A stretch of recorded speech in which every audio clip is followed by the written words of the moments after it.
morning, class. Today we are going to read a short story on King Arthur and the Knights of the Round Table. This is the copy of the story. It's just 1.5 pages.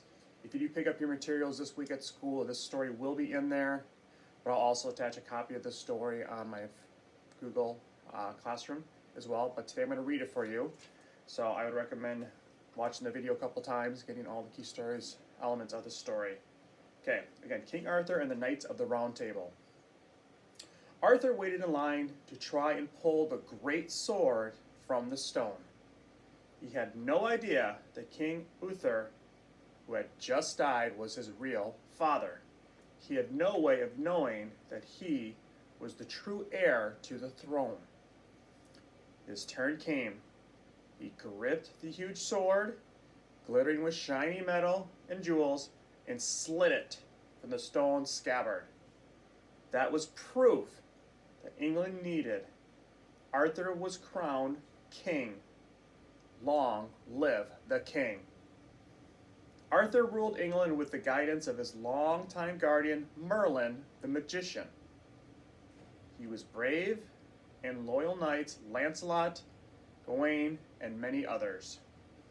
King Arthur's knights took their role seriously.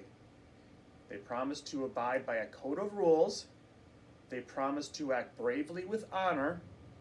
They promised not to murder innocent people and rescue ladies in distress. Arthur's knights were adventurous and ambitious. They loved to meet together and tell tales of their great feats, each one trying to outtell the other.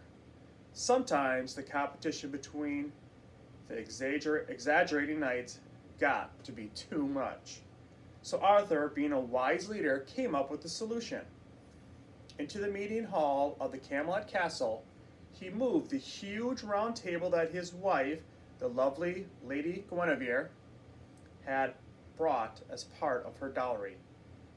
At this round table, no knight would sit in front of another one.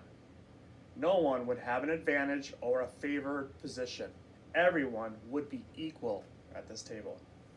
King Arthur's court at the round table became far and wide as the perfect fair way to rule.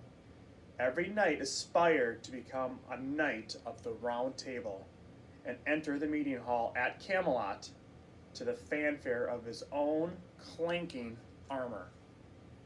When their meetings were adjourned, Arthur's knights set out from Camelot for great adventures in all corners of England. Wearing their shiny suit of armor and their tin can helmets, Arthur's knights rode out to fight whoever had done them wrong. King Arthur's red dragon, painted on each shield, proclaimed that they were the knights of the Round Table. Back at Camelot, King Arthur presided over the forces of good in his sweeping red robe and tall golden crown. Always nearby was his trusty sword, Excalibur, given to him by the mysterious Lady of the Lake. England was in good hands. Even good King Arthur had occasional problems to deal with. Life among so many knights and ladies could be a bit dramatic. When King Arthur's own wife Guinevere was stolen away by his knight Lancelot, Arthur had to act at once. He fought his nephew Mordred, who somehow gotten into the thick of the plot. Arthur killed Mordred. Mordred gravely wounded Arthur too, and Arthur was swiftly carried off by his own men, never to be heard from again. This story may or may not be true. King Arthur and the Knights of the Round Table may or may not have been real people. Many historians think that at least a bit of truth in the legend. The story of King Arthur and the Knights of the Round Table, however, had become part of history. The bravery and honor of the knights and the wisdom of King Arthur and the magical efforts of the Round Table, it all has become part of the story of England. Okay, let's review some of the key elements of the story. So again, our title is King Arthur and the Knights of the Round Table.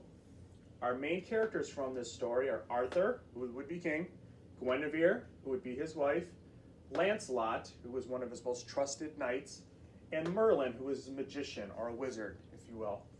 The setting of our story is Camelot, is the name of the kingdom. I know it also refers to England, but his specific kingdom was called Camelot. And our setting, it doesn't really say it in the story, but based on it being knights and there's castles, this is more likely takes place in the Middle Ages, which is about the year 1100 to 1450, around there sometime. And some of the key items of the story are the round table, where all the knights sat, where everyone was equal. If you sit at a round table, everybody's an equal distance from each other, and nobody sits at the head of the table. You had the red dragon shield, which was the symbol of King Arthur and his knights. You had Excalibur, which was his trusting sword of King Arthur. And you had the stone from the beginning, where a young Arthur had to pull a stone from there. Okay, this is our story for today. If you, again, do get a chance to pick up, hopefully you guys can pick up your items from school this week. This story will be in there. I'm going to send out a Kahoot challenge with some questions to this story. And then there's also a graphic novel book inside that packet. Hopefully you guys can get in there to get that book, because that book is a fictional book kind of with some similarities to this story. So that's kind of what I let off with this story, and then we're going to lead into a graphic novel, more of a fun story about this. Okay, thanks guys. Talk to you soon. Bye.